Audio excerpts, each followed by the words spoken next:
modèle conceptuel de données. Donc, durant le modèle conceptuel de données, donc on a essayé d'analyser le texte donné et après l'exercice ou bien dans un texte, on essaie de réaliser un modèle conceptuel de données. Donc, qui est un ensemble des entités qui sont reliées entre eux par les associations et bien sûr, on ajoute les cardinalités pour préciser combien de fois une entité est reliée ou bien associée à une autre entité. Dans ce chapitre-là, donc on va voir le modèle logique des données ou bien le MLD, donc ou bien le modèle relationnel. Donc, c'est quoi le modèle logique de données? Donc, le modèle logique de données, il consiste à décrire une structure de données utilisée sans référence à un langage de programmation. Donc, on permet de décrire comment les données sont structurées sans utilisation d'un langage de programmation. Donc, c'est préciser les types de données qu'on va utiliser durant notre traitement. Donc, il est défini comme un ensemble des relations. Donc, c'est un ensemble des relations qui seront traduites physiquement par des bases de données. Donc, dans les dernières sciences, on a créé le modèle conceptuel des données.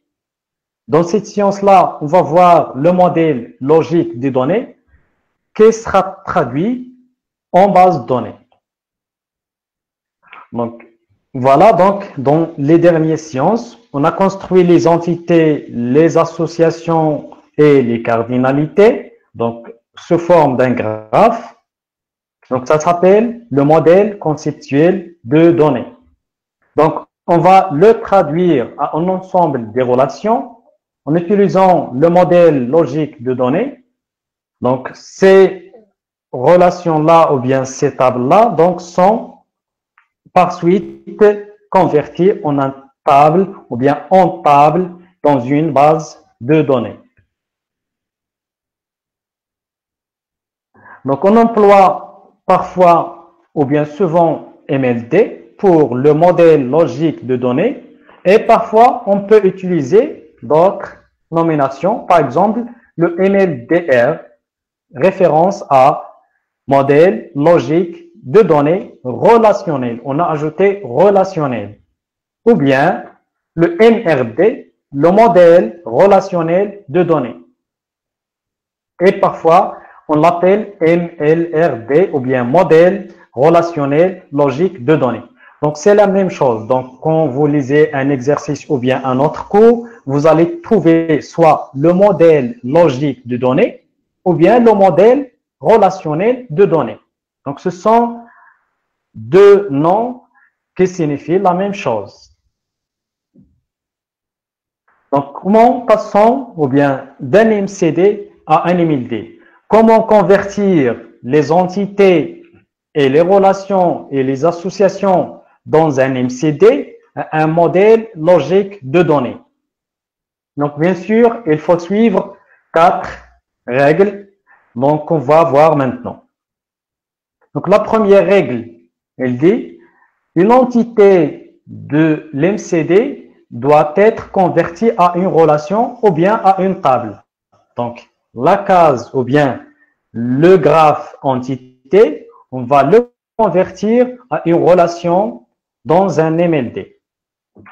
Donc, l'identifiant de l'entité, donc quand on parle de l'MCD, on a l'identifiant. Maintenant, elle doit être convertie à la clé primaire d'une table. Donc, en MCD, elle s'appelle l'identifiant. En MLD, elle s'appelle la clé primaire. Mais c'est la même chose. Donc, les autres attributs, ou bien les autres propriétés, deviennent les attributs d'une table. On les appelle, dans l'MCD, les propriétés ou bien les attributs d'une entité. Et maintenant, en MLD, on les appelle les attributs d'une table. Donc, par exemple, si on a l'entité étudiante comme suit, donc il est défini par le nom, le prénom et téléphone avec l'identifiant, le CNE. Donc, pour convertir cette entité à une relation, donc qu'est-ce qu'on va faire? Donc, l'entité doit être une relation. Donc, le nom identifiant doit être une relation. On va l'écrire comme ça. Donc, comment écrire une relation? Donc, on écrit le nom de l'entité comme ça. Et entre parenthèses, on va ajouter les attributs. Donc, on doit ajouter le CNE, le nom, le prénom et le téléphone. Donc, on a ajouté le CNE. Maintenant, le CNE, il s'appelle la clé primaire. Et virgule, d'autres attributs. Virgule, nom, prénom et téléphone. Donc, on n'a pas là besoin de les tracer. Juste, on écrit le nom de la table, entre parenthèses, les attributs, en plus de la clé primaire. Donc, par suite, donc, on va voir ça. Donc, on peut convertir l'étudiant à une table dans une base de données.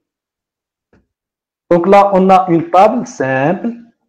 On a le CNE, le nom, le prénom et le téléphone. Donc, le CNE, c'est la clé primaire.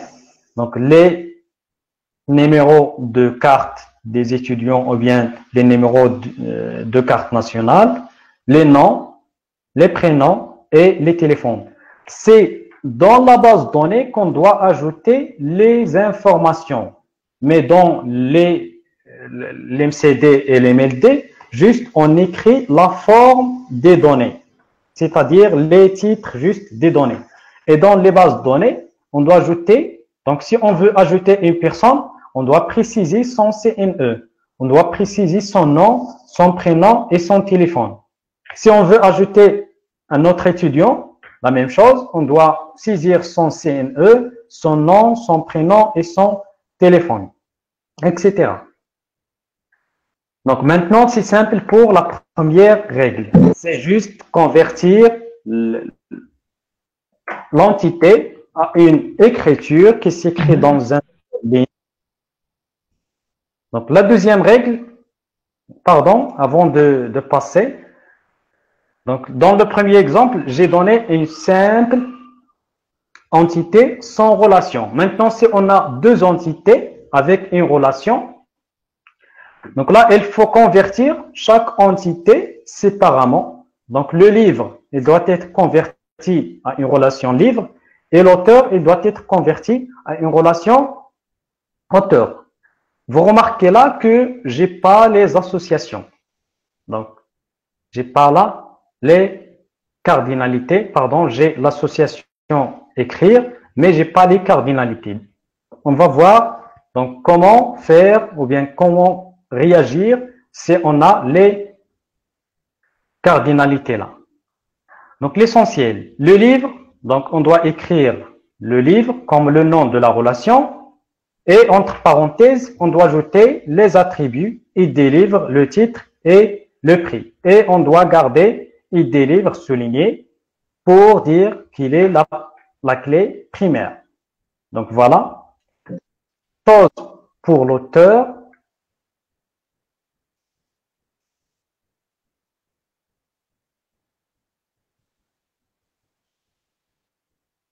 Donc, pour l'auteur, donc on doit garder le nom auteur comme nom de la relation et on doit prendre ID auteur comme clé primaire et le nom comme attribut. Donc, voilà le résultat. Donc, maintenant, on passe à la deuxième et la troisième et la quatrième règle. Donc, la deuxième et la troisième et la quatrième règle concernent les associations. Donc, il concerne l'association entre l'entité 1 et l'entité 2. Généralement, on a trois types d'associations. Donc, on a un 1, et l'association AN et l'association NN. Comment savoir le type de l'association qu'on a? Donc, à partir des cardinalités. Donc, je prends l'association que j'ai là, je vois donc les cardinalités à son côté droite et son côté gauche. Donc, je prends toujours le max. Dans ce côté gauche, je prends le max 1, je le note là. Et le max 2, je le note là. Donc, s'il vous plaît, faites attention là. C'est le max 1 est supérieur de max 2. Il faut mettre le max 2 là. Donc, toujours, on va commencer par le max le plus petit et on termine par le max le plus grand. Par exemple, là, donc 1, 1, on n'a pas le problème là, 1 égale 1. Mais là, quand on a 1 n, donc toujours, il faut mettre 1 n, pas n1. Si on a n1, on doit commencer par 1. Et même chose, on n'a pas le problème dans le cas nn. Donc, comment convertir l'association ou bien comment interagir si on a ces cas-là? Donc, on va prendre le cas où on a un n. Donc, si on a une association de type 1n, donc soit on a dans le premier 1 ou bien dans le deuxième, et dans l'autre, on a n. Donc, qu'est-ce qu'on va faire? Toujours, on va convertir les entités aux relations, comme on a fait dans la première règle, mais on doit ajouter quelque chose. Donc, il se traduit par la création d'une clé étrangère dans la relation correspondante à l'entité 1. Donc, il faut préciser l'entité qui est donc voisinage de 1 ou bien de l'association 1n ou bien 0,1. Donc, il faut ajouter une clé étrangère. Donc, c'est quoi la clé étrangère? La clé étrangère fait référence à la clé primaire de la relation correspondante à l'autre entité. Donc, si j'ai deux entités, donc une, je vais prendre à son côté 1 et l'autre, je vais prendre n. Donc, celle qui a 1, elle doit avoir une clé étrangère. On doit ajouter quelque chose. Donc, c'est quoi la clé étrangère? C'est la clé primaire de cette entité voisinage de n. Donc, on va voir un exemple. Donc, si là, j'ai l'étudiant et l'établissement. Donc, on a une association entre les deux qui s'appelle inscrire. Et on doit voir quel type d'association. Je prends là 1, c'est le max. Et je prends là n, c'est le max là. Donc, j'ai l'association 1n. Qu'est-ce que je vais faire? D'abord, je vais convertir l'étudiant à une relation. Donc, j'écris l'étudiant. Pardon, je vais utiliser un outil, pointe fixe.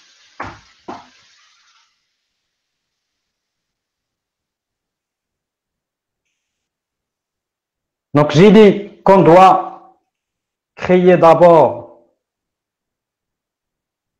on doit créer l'entité étudiant. Comment? Donc, on écrit l'étudiant, on lui ajoute comme clé primaire CNE, on lui ajoute l'attribut nom, on lui ajoute le prénom. Ça, c'est selon la règle 1. Même chose pour l'établissement. Donc, on a l'établissement, on doit la convertir à une relation. Donc, on écrit établissement, entre parenthèses, ID établissement, virgule, non établissement.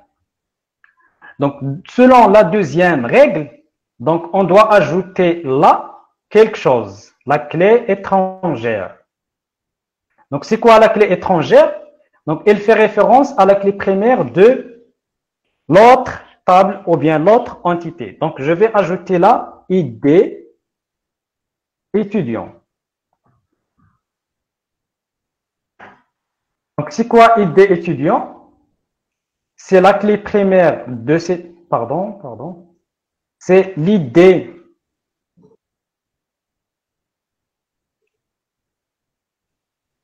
Donc, on doit ajouter là ID établissement, comme ça. Donc, la clé étrangère, il faut la précéder par un dièse. Donc, ID établissement, comme ça. Donc, maintenant, l'entité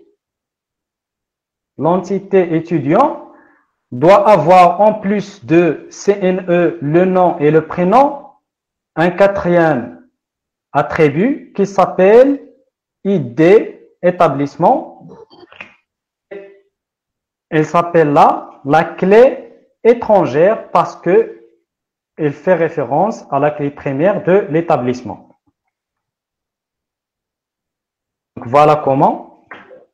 Donc, on a l'étudiant, CNE, comme clé primaire, le nom et l'étudiant. Donc, on a la première règle, donc on va avoir ça. Mais à partir de la deuxième règle, donc puisqu'on a la relation AN, donc ID étudiant ou bien ID établissement, qui est une clé étrangère, doit être ajoutée dans l'étudiant. Et l'établissement, il doit rester tel qu'il est. Donc là, remarque, celui qui a N, donc N est le plus grand que 1. Celui qui a plus, il donne à celui qui a moins. Donc, il faut la garder dans votre tête. Donc, celui qui a plus, ou bien il a beaucoup, il doit donner à celui qui a moins. C'est-à-dire, N, il doit donner à 1. Donc, celui-là qui a N, il doit donner à celui qui a 1. Donc, on doit donner, l'établissement doit donner sa clé primaire à l'étudiant pour qu'il vienne là, la clé étrangère. La deuxième règle, ou bien la troisième règle, donc c'est on a une association de type NN. Donc rappelez-vous que j'ai dit que celui qui a N, il doit donner à celui qui a 1. Maintenant, si on a NN, qui va donner à l'autre? Les deux. On va voir. Donc, création d'une nouvelle table. Donc, les deux, ils doivent nous donner leur clé primaire. Mais à qui on doit la donner? Donc, à celui qui est au milieu. C'est l'association. Donc, on doit créer une troisième table ou bien une autre nouvelle table dans la clé primaire, sa clé primaire et les deux clés primaires deux autres associations ou bien deux autres entités liées par cette association. Les propriétés de l'association deviennent les attributs de cette nouvelle table. Comme ça, donc on a l'entité facture et l'entité produit.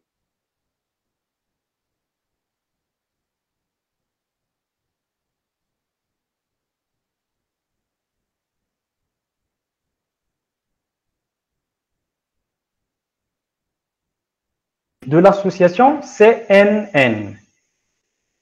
Donc, on a dit que celui qui a N, il doit donner à celui qui a 1. Celui-là, il doit nous donner son N et celui-là doit nous donner son N. Donc, on va prendre la clé primaire de produit et la clé primaire de facture.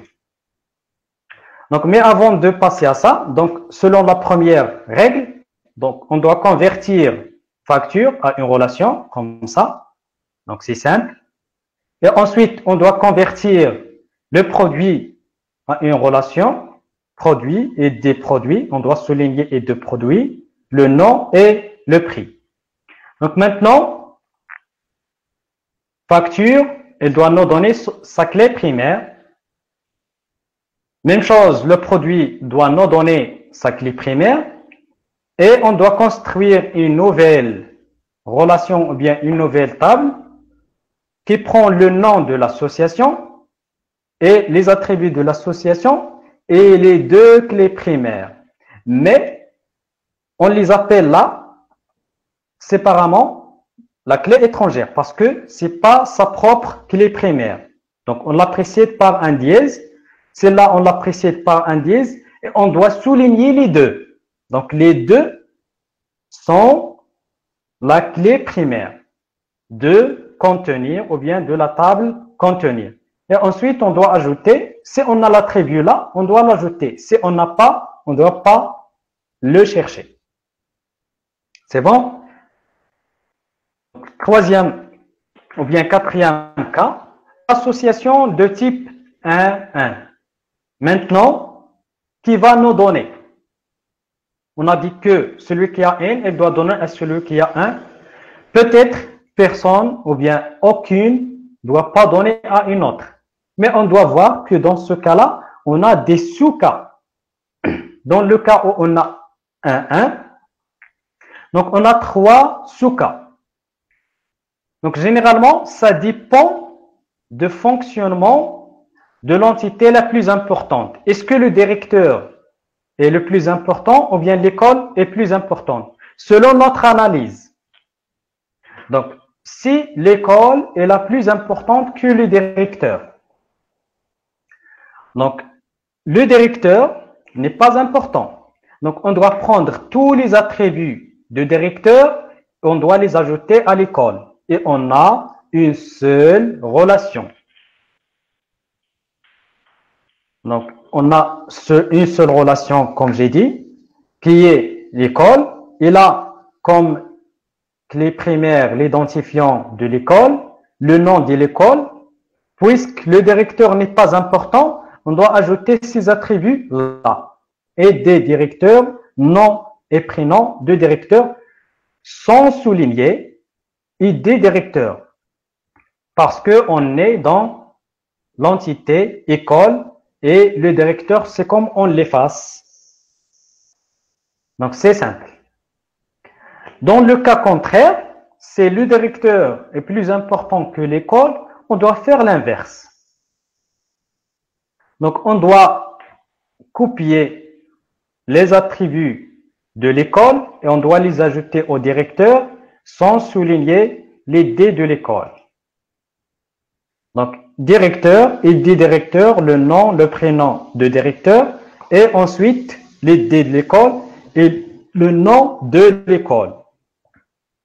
Donc ça, c'est le directeur est plus important que l'école. Si on a dans un autre troisième cas, on ne peut pas distinguer entre lequel est important, lequel est le plus important que l'autre. Ou bien, c'est le modèle peut-être avoir d'autres changements et s'évoluer. Ou bien, donc le directeur et l'école, ils ont la même importance. Aucun n'est important que l'autre. Dans ce cas-là, on revient presque à la deuxième règle. Donc, si le modèle peut être évolué ou on a une distinction fonctionnelle entre école et directeur, donc j'ai dit, donc on doit revenir presque à la deuxième règle. Donc, on doit créer directeur et école comme relation. Donc, ID directeur, nom, prénom, et dans la deuxième, ID école et nom école, qui doit donner à l'autre. Donc, soit l'école doit donner au directeur, soit le directeur doit donner à l'école. Les deux cas sont possibles et sont corrects. Donc là, on a deux choix. Donc, si l'école doit donner son identifiant au directeur, on va écrire comme ça, le directeur, entre parenthèses, ID directeur, nom, prénom et clé étrangère, ID école. Et l'école, elle doit avoir son ID école et le nom de l'école. Ça, c'est le premier, ou bien c'est la première possibilité. Elle est correcte. La deuxième possibilité, elle est correcte aussi. Donc, si le directeur doit donner son identifiant à l'école. Donc, on doit voir comme ça, le directeur, ID directeur, nom, prénom et l'école, il doit avoir son identifiant ou bien sa clé primaire, le nom de l'école et on doit ajouter la clé étrangère ID directeur. Donc, c'est clair? Donc, pour vous, vous allez me dire lequel on doit choisir. Est-ce que le premier cas ou bien le deuxième cas? Les deux, j'ai dit, les deux sont corrects. Mais la condition qu'on va voir, donc, il faut avoir ou bien ce cas ou bien ce troisième cas. Donc, le modèle peut être évolué. Donc, on doit voir des changements. Et pour cela, peut-être on doit changer quelque chose. Ou bien, il est difficile de distinguer qui est le plus important que l'autre. Est-ce que le directeur ou bien est-ce que l'école? Mais si on a dans notre cas le directeur est le plus important, c'est simple. Si l'école est plus importante, c'est simple. Qui détermine l'importance? Donc, soit l'analyse, donc selon celui qui développe l'application, il nous donne des directives, ou bien selon notre expérience, ou bien selon le cahier de charge. Donc, passons maintenant à l'exercice pratique. Donc, si on a ce MCD-là, on veut le convertir à un MLD. Donc, le modèle conceptuel de données qui se forme des entités, comme ça. Donc, le client, le compte et l'opération. C'est l'exemple, ou bien c'est l'exercice de TD qu'on a vu dans la dernière séance. On veut le convertir à un MLD, ou bien un modèle logique de données. Peut-être dans la question, on doit trouver, convertir ce MCD à un MLD, ou bien convertir ce MCD à un MRD, modèle relationnel de données, ou bien construire un modèle logique de données à partir de ce schéma-là. Donc, ce schéma-là, c'est un MCD. Donc, on doit suivre les règles une par une. Donc, la première règle, donc, on doit convertir le client à une relation. Donc, on écrit client, entre parenthèses, numéro de client, le nom du client et le prénom et l'adresse. On souligne le numéro de client pour dire quelle est la première ou bien la clé primaire. On passe au compte. Donc, on a numéro de compte et on a le solde. On doit écrire le compte, entre parenthèses, numéro de compte et solde. On doit souligner le numéro de compte. Et ensuite, l'opération. Donc, on a le nom de la relation ou bien le nom de la table, c'est l'opération. Entre parenthèses, la clé primaire et numéro d'opération, le type, le montant et la date. Selon la première règle, on a terminé. Mais on a les associations possédées et concernées. Donc, on doit savoir le type de l'association à partir de les cardinalités. Donc, on a là un N, donc on doit prendre N, et on a un 1, on doit prendre 1. Donc, possédé, donc il est entouré par l'association 1, 2 points, grand N. Donc, on a dit que celui qui a N, il doit donner à celui qui a 1. Donc, qui doit donner à l'autre? Donc, le client doit donner son identifiant ou bien sa clé primaire au compte pour qu'il devienne clé étrangère. Donc, on revient à la relation compte. On doit lui ajouter virgule, dièse, numéro, tiré, client. C'est la clé étrangère. On passe maintenant à l'association concernée. Donc, on a dans le côté compte, on a 0n, donc on doit prendre n. Et on a dans le côté opération un 1, on doit prendre 1. Donc, on a le type d'association 1, 2 points, grand N. Donc, on a dit que celui qui a n doit donner à celui qui a 1. Donc, le compte, il doit donner son identifiant à l'opération. Donc, on doit ajouter dans la relation opération, virgule vers la fin, virgule, dièse et numéro de compte. Donc, voilà. Donc, pour la première relation, c'est simple. Il n'a pas la clé étrangère. Donc, mais pour la deuxième, donc en plus de nom de compte, numéro de compte et le solde, on a une clé étrangère à partir de la table client. Donc, dièse, numéro de client. Et la troisième, donc on a en plus de les attributs de l'opération, une clé étrangère donnée par le compte. Donc, c'est ça la solution de cet exercice. Donc, passons à un deuxième exercice. Donc, convertir ce MCD à un MLD. Donc, qu'est-ce qu'on doit faire? Donc, on a deux entités, l'abonné et le livre. Donc, on doit les convertir selon la première règle aux relations. Donc, on doit avoir abonné et on doit avoir le livre. Très bien. Donc, on doit ajouter à l'abonné ID abonné comme clé primaire, virgule le nom, virgule le prénom. C'est bon? On passe au livre. Donc, on a ID livre comme clé primaire et on a le titre, virgule, le titre comme un autre attribut. Mais là, si on revient à l'association empruntée, elle est entourée par deux cardinalités, 0N côté abonné et 0N côté livre. Donc, on a le type de l'association grand N, deux points, grand N.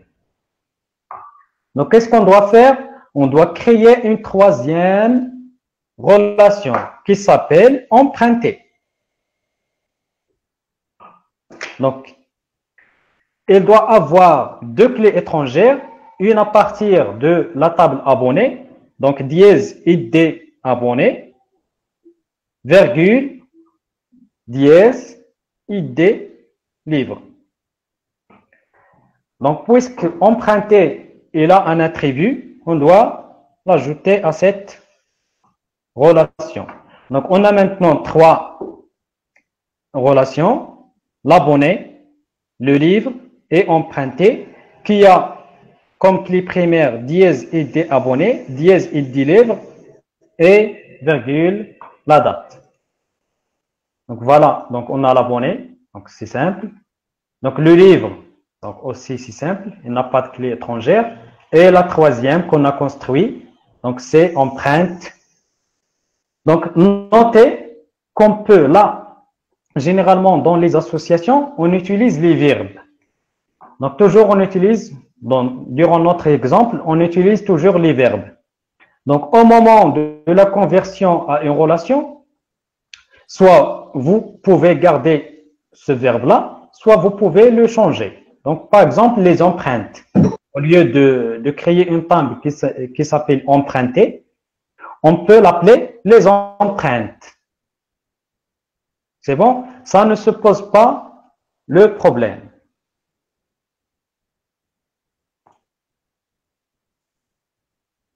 Donc c'est bon?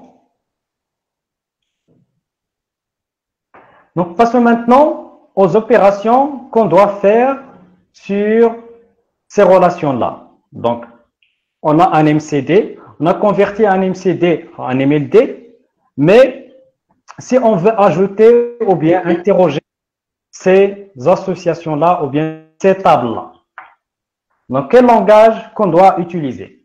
Donc d'abord, il faut connaître quelques règles ou bien quelques opérations de l'algèbre opérationnelle. Donc c'est quoi l'algèbre opérationnelle? Ou bien l'algèbre relationnelle, c'est l'algèbre utilisée sur les relations. Dans notre cas, donc on doit utiliser les opérations de l'algèbre relationnelle sur les pas sur les associations, mais sur les relations qu'on a créées à partir d'un MCD. Donc c'est un langage de manipulation par un SGBD pour effectuer les opérations de relation ou bien sur les tables. Donc, qu'est-ce qui se passe quand vous voulez interroger une base de données? En général, nous les utilisateurs, on écrit un code ou bien un langage qui s'appelle SQL. Donc, j'écris les SQL. Et quand je fais OK, donc le SGBD ou bien le système de gestion de base de données, il doit convertir ce que j'ai créé en SQL en algèbre relationnelle pour interroger ou bien pour questionner la base de données et me donner les résultats. Donc l'objectif de l'algèbre relationnelle, donc c'est localiser les données dans la base de données qui répond aux critères de recherche ou bien d'ajout ou bien de modification. Donc, quelles sont les opérations qu'on trouve dans l'algèbre relationnelle? Donc, généralement, on a 8 opérations. Donc, certaines opérations sont assemblistes, donc c'est-à-dire les opérations qu'on a dans la théorie des ensembles, l'union, l'intersection, etc. Et d'autres sont relationnelles, c'est-à-dire spécifiques à l'algèbre relationnelle. Donc, on va voir comment les exécuter dans notre exemple. Donc, selon les opérations assemblistes, on doit utiliser le produit cartésien, l'union, l'intersection et la différence. Et les opérations relationnelles dont on a besoin, c'est la sélection, c'est-à-dire sélectionner les données à partir de la base de données, projection, projeter quelques lignes ou bien quelques colonnes d'une base de données, jointure, c'est-à-dire joindre deux relations, et la division. Donc, on commence par l'union. Donc, l'union de deux tables ou bien de deux relations est l'ensemble des occurrences qui appartiennent soit à la première, soit à la deuxième, soit aux deux. Donc, on le symbolise par R égale R1 union R2. Ou bien R égale union de la relation 1, virgule, relation 2. Donc, par exemple, si on a cette relation-là, qui a le nom et le prénom, et la deuxième, elle doit avoir les mêmes titres, le nom et le prénom. On veut les unir, c'est-à-dire les regrouper dans une seule. Donc, c'est quoi l'union? C'est ce qu'il y a dans R1 et ce qu'on a dans R2. On doit c'est comme les assembler dans une seule. Mais on doit supprimer les doublons ou bien les redondants. Donc, R1 égale R1 union R2. Donc, il doit nous donner le résultat R comme ça. Donc, on a Azza Kamel. Donc, il est là. On a Balouk Suad, il est là dans la première. On a Alawi Monir, donc on l'ajoute.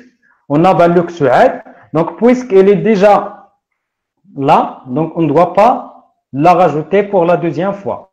Et on a Qasmi Fatima. Donc l'union, c'est regrouper les deux tables dans une même, mais supprimer les doublons.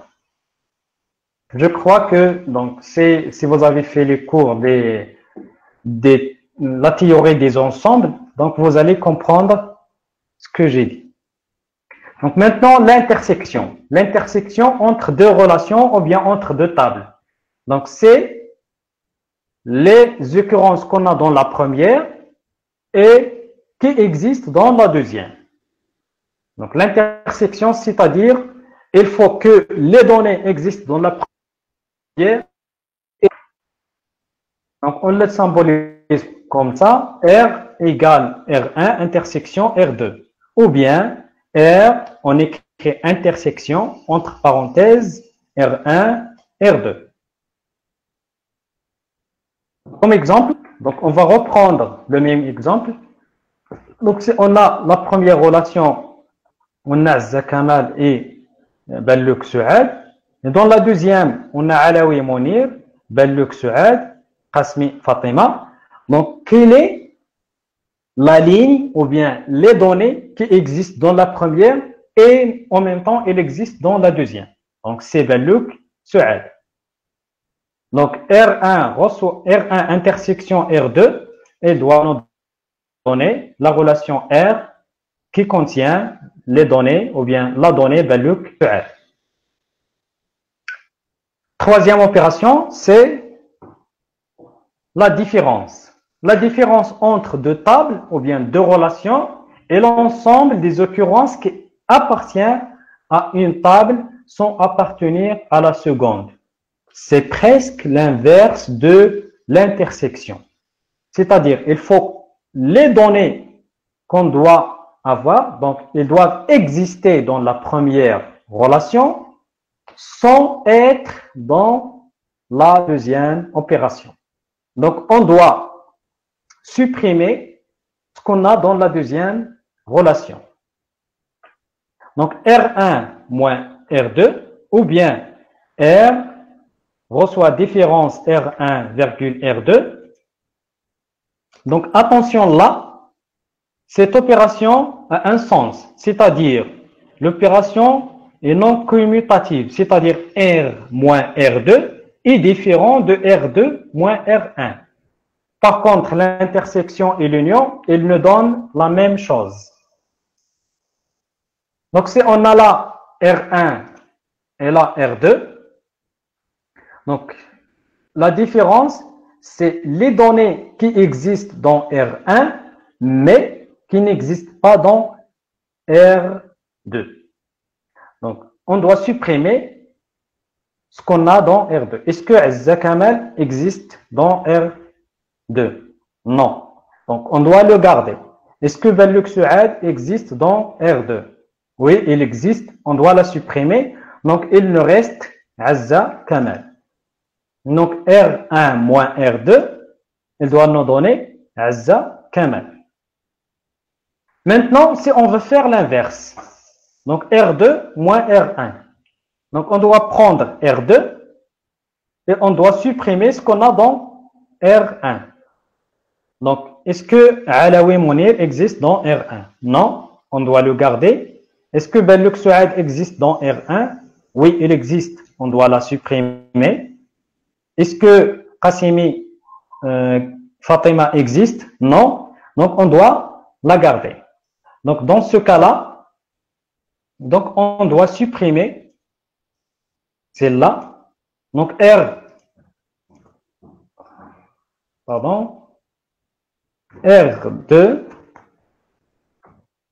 moins R1. Donc, elle doit nous donner donc cette relation-là, Alawi Mounir et Qasmi Fatima. Donc, c'est le résultat sans avoir, donc là, donc sans avoir cette case-là. Donc, ça, c'est le résultat de R2 moins R1. On passe maintenant au produit cartésien. Donc, le produit cartésien entre deux tables consiste à combiner toutes les possibilités d'association d'occurrence de deux tables. Chaque ligne de R1 sera concaténée avec chaque ligne de R2. Avant de passer à cette opération-là, j'aimerais bien vous rappeler que les trois précédentes, c'est-à-dire l'union, l'intersection et la différence, on doit avoir la même relation, c'est-à-dire les mêmes titres-là. Donc, le nom et le prénom, le nom et le prénom. Si on a une autre relation qui est différente, ou bien qui a le nom et le prénom et quelque chose, c'est impossible de les unir. Ou bien, c'est impossible de faire l'intersection, parce qu'elles sont déjà différentes. Et c'est impossible de faire la différence. Mais pour le produit cartésien, soit elles sont les mêmes, soit elles ont des occurrences ou bien des lignes différentes. Donc, c'est tester tous les cas possibles, c'est-à-dire essayer de mettre la première ligne de la première relation avec toutes les lignes de la deuxième opération et on répète ça jusqu'à terminer tous les cas possibles. Donc, on le symbolise par R égale R1 multiplié par R2 ou bien R égale produit R1 et R2. Donc, selon l'exemple suivant, donc on a une table ou bien une relation des étudiants et une autre des notes. Donc là, j'ai dit qu'il faut mettre tous les cas possibles. C'est-à-dire, on doit ajouter à la première ligne de l'étudiant toutes les autres tables. Donc, on doit voir le CNE, le nom, le prénom, le nom de module et la note. On doit ajouter une autre table là, comme ça. Donc là, on doit voir le module,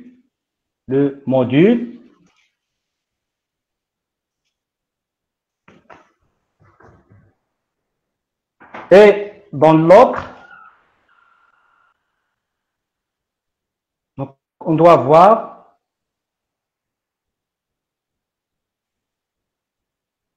donc là, on doit voir les notes. D'abord, la structure de la table résultat, elle doit contenir le CNE, le nom, le prénom, le module et la note. Donc, pour cette ligne-là, donc on doit ajouter I241 et dans la note 13,5. On doit mettre dans cette ligne-là I241 13,5. Et dans cette dernière-là, on doit ajouter I241 13,5. On doit créer autre donnée. Donc, on doit copier celle-là. Donc, pour avoir la relation ou bien pour avoir la possibilité de combiner entre le premier étudiant et la deuxième note. Le deuxième étudiant et la deuxième note. Le troisième étudiant et la troisième note. Donc, on doit voir 3 multiplié par 2. Ils doivent nous donner 6 lignes. Donc, voilà le résultat. Donc, le premier étudiant,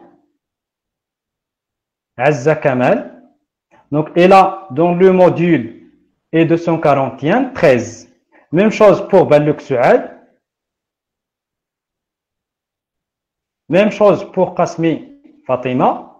Et ensuite, quand on termine, on doit revenir au premier.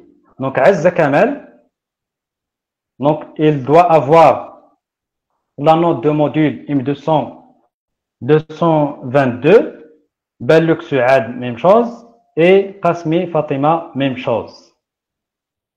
Donc, c'est clair? Donc, c'est comme on fait la combinaison entre les lignes de l'étudiant et les lignes de notes. On passe maintenant à l'opération sélection. Donc, c'est les opérations propres à l'algèbre relationnelle. Donc, notez bien que la sélection, elle est très importante dans l'algèbre relationnelle, mais on doit la voir d'une autre manière dans le langage SQL. Là, il faut juste comprendre comment ça se passe, mais nous, ce qu'on va utiliser en réalité, donc, ce qu'on doit utiliser toujours, c'est le langage SQL. C'est ce qu'on va voir dans les chapitres suivants. Donc, la sélection consiste à extraire d'une relation les occurrences ou bien les lignes qui satisfont les caractères de sélection. Donc, si on veut sélectionner quelque chose, donc, bien sûr, on doit avoir les critères, يعني الشروط. دونك الا مشينا للسوق بغينا نتقداو خص يكون عندي الشرط باش نتقدا. مثلا بغيت نشري تريكو، شنو هو الشرط؟ اللون ديالو كي داير، لا طاي ديالو كي دايره، واش ديال الصيف واش ديال الخريف etc. Donc c'est les critères. Maintenant dans la base de données on a les données, on veut lire quelques données, donc il faut avoir le critère. Donc c'est qu'on عارف الشروط ديال la sélection. أو لا يكونوا عندي. Donc, comment faire? Donc, en algèbre relationnelle, on le symbolise par sigma. Juste au-dessus, on fait les critères et entre parenthèses, la relation ou bien la table où on va sélectionner. Et ensuite, on peut l'écrire par l'écriture. Donc, sélection entre parenthèses R1, virgule, critères. Donc, les critères de sélection, donc on doit utiliser les symboles de comparaison. Supérieur, inférieur ou égal, égal, supérieur strictement, supérieur ou égal, ou bien les opérateurs logiques et, ou bien le non. Donc, par exemple, donc, si on a cette table des étudiants, donc on a l'étudiant est connu par son CNE, le nom, le prénom, l'âge et la ville. Donc, si je pose la question, sélectionnez les étudiants de la ville de Riche. Donc, la solution, elle doit être, donc, pour nous, c'est simple. On doit lire, donc, la colonne ville. Et on cherche, qu'est-ce qu'on a dans les critères? On a Riche, donc j'ai dit de la ville de Riche, Riche et Riche. Donc, Qasmi Fatima, qui a ce CNE, qui est âgé de 23 ans, elle est de Riche. Ensuite, Zizi Fatima, qui a 24 ans, elle est de Riche. Donc, le résultat de cette sélection, c'est deux lignes. Celui-là et celui-là. Donc, Fatima, Qasmi et Fatima, Zizi. Donc, on recommence, mais par une autre question.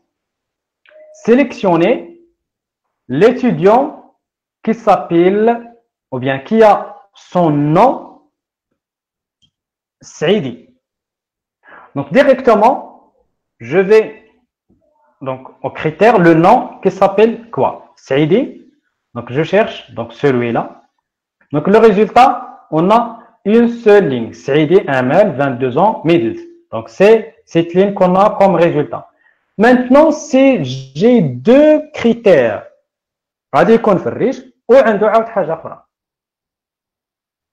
donc, je vais poser la question. Donc, sélectionnez les étudiants qui ont de riches et qui ont 23 ans. Qui ont de riches et qui ont 23 ans. Donc, je vais sélectionner dans la ville et je vais sélectionner dans l'âge. Donc, on commence par qui est de riche. Donc, celui-là et celui-là. Mais le deuxième critère, qui a 23 ans, je vais chercher dans l'âge, qui a 23 ans, c'est celui-là. Donc, celui-là, il a 24 ans. Je ne vais pas le sélectionner. Donc, le résultat, c'est une seule ligne. Donc, c'est Qasmi Fatima, qui a 23 ans, et les deux riches. C'est bon? Maintenant, le où. Sélectionnez l'étudiant, ou bien les étudiants, qui sont de la ville de Rachidia, ou qui sont de la ville de Middles. Donc, il y a le où. Donc, qui ont de Rachidia ou bien qui ont de Middles. Donc, on a deux résultats. Donc, celui-là et celui-là. Donc, Azza Kamal et Saïdi Amal. Donc, c'est bon? Donc, maintenant, comment écrire ce questionnement ou bien cette interrogation en utilisant l'algèbre relationnelle?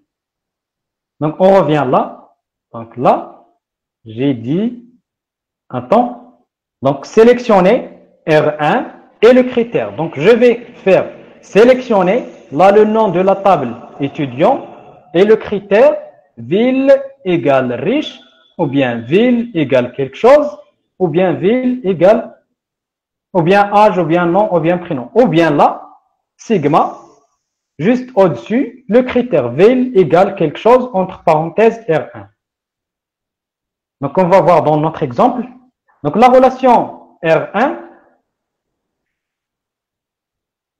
donc on a R2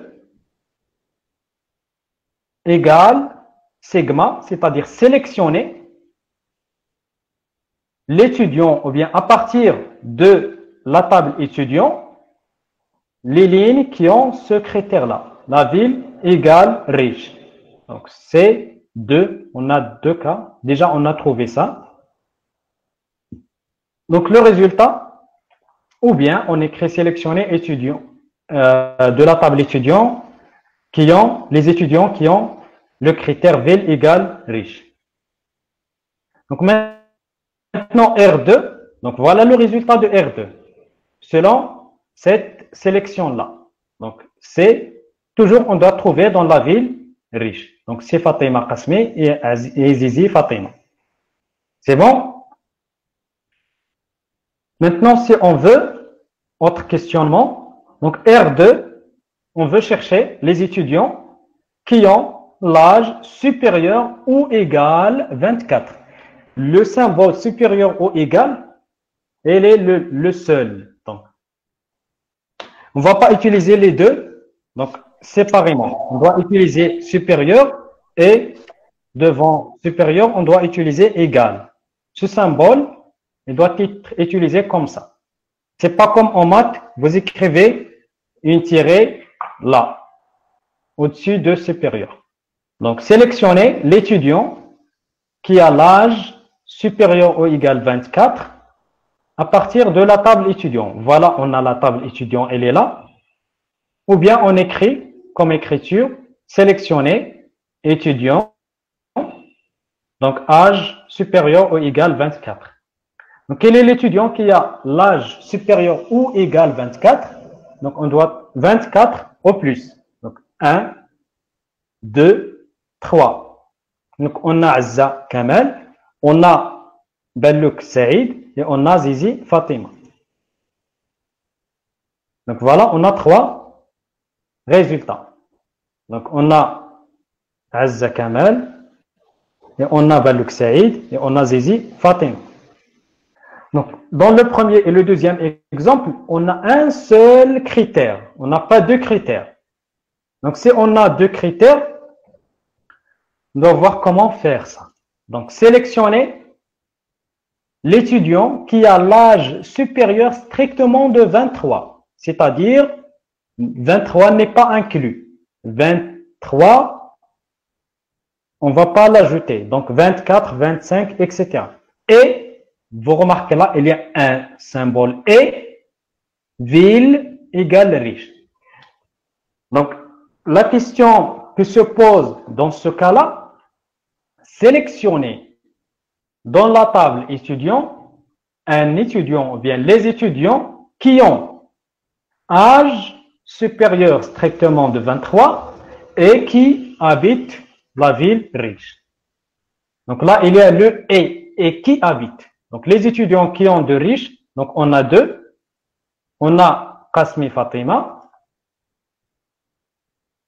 Donc, il est de riche. Et on a aussi Zizi Fatima, il est de riche.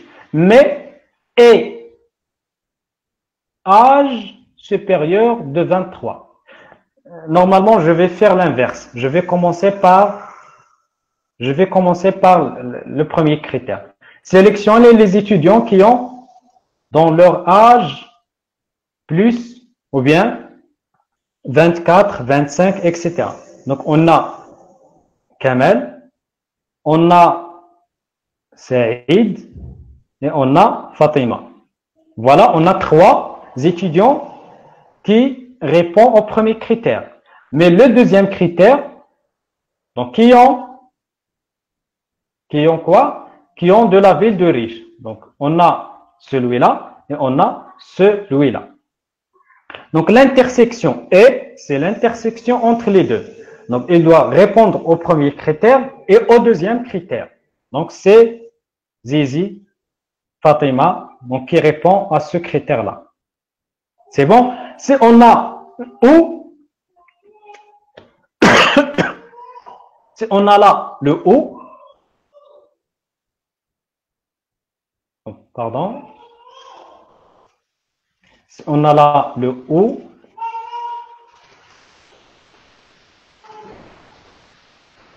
maintenant si on a le ou, qu'est-ce qu'on doit faire? Donc, on doit sélectionner les étudiants qui ont de riches ou bien qui ont l'âge plus de 23. C'est l'union des deux cas. Donc, si celui-là, il a le premier critère, celui-là, Qasmi Fatima, il a le deuxième critère, il est de riche. Boulal Saïd, il a le premier critère, on doit l'ajouter. Et Zizi Fatima, il a les deux. Donc, on va trouver, si on pose cette question-là, qui ont un âge supérieur de 23 ou bien ils ont de riches. Donc, on doit trouver Azza Kamal, Fatima, Boulal, Ballouk Saïd et Zizi Fatima. Donc, on doit trouver 4 résultats. Donc, notre réponse donc, de la première question, donc, qui a le « et », donc, on doit trouver un seul étudiant et qui a un âge, ou bien qu'il est âgé de plus de 23 ans. C'est bon? Maintenant, la projection. Donc, la projection d'une relation consiste à la mise en place d'une nouvelle relation et ne retenant certaines colonnes ou bien supprimant les doublons. Comment faire? Donc, on utilise le symbole pi. Donc, R2 égale le pi, ou bien la projection de la colonne 1 et la colonne 2 dans la relation R1. Ou bien on écrit projection dans la relation R1, colonne 1 et colonne 2. Ce qu'on fait là, donc, dans la sélection, on sélectionne les lignes. Donc, dans la sélection, on fait comme ça. On sélectionne ligne par ligne. Donc, si la ligne répond aux critères, on va la prendre. On va prendre la totalité de la ligne. Ça, c'est dans la sélection. Mais dans la projection, c'est l'inverse. On doit prendre la colonne citée. Donc, par exemple, si j'ai dit sélectionner les noms ou bien afficher juste les noms, on doit faire comme ça. Les noms, pardon. Donc, si on sélectionne les noms, on doit prendre tous les noms, mais on doit supprimer les redondants. C'est-à-dire, si on a deux Azza, on doit supprimer le deuxième. Ou bien, on peut ajouter 2, ou bien 3, ou bien 4, etc. Donc, on peut dire sélectionner, ou bien projeter juste les noms et les prénoms, comme ça. Donc là, on a projeté les noms et les prénoms. On va faire un exemple dont on a projeté les deux blancs et on doit supprimer les deux blancs. Donc, par exemple, si on veut projeter juste l'âge. Donc, on fait comme ça. Donc, on doit supprimer les deux blancs. Donc, je vais supprimer ce qui est double. Donc là, on a 23, 24, 23, 23. Donc, 23 est doublé. Donc, je vais supprimer celle-là. 22, 25. Donc, 23 il est doublé. Donc, on doit avoir 4 lignes. Donc, 24, 23, 22 et 25. Donc, passons maintenant à notre exemple. Donc, projeter le nom et l'âge de l'étudiant, ou bien des étudiants. Ou bien on écrit comme ça, projection, étudiant, virgule nom, virgule âge. Donc, on veut juste afficher le nom et l'âge de tous les étudiants. Donc, je cherche, est-ce qu'il y a les deux blancs? Azza 24, Bellouk 23, Qasmi 23. Est-ce qu'il a le deux blancs? Non, parce qu'ils ont le nom différent. Donc, Bellouk est différent de Qasmi. Il faut que la ligne doit être la même. Si on a Qasmi qui a 23 et un autre Qasmi qui a 23, là, dans ce cas, on doit supprimer le deuxième. Saïdi, 22, Bellouk, 25, Zizi, 24. Donc, ça, c'est les opérations qu'on a pour l'algèbre relationnelle pour la sélection et la projection des données. Dans la prochaine séance, on doit continuer ces deux opérations et ensuite on doit passer au langage SQL. Donc, comme d'habitude, on doit faire un TD. Donc, mais avant de passer au TD, donc si vous avez des questions, n'hésitez pas de les poser.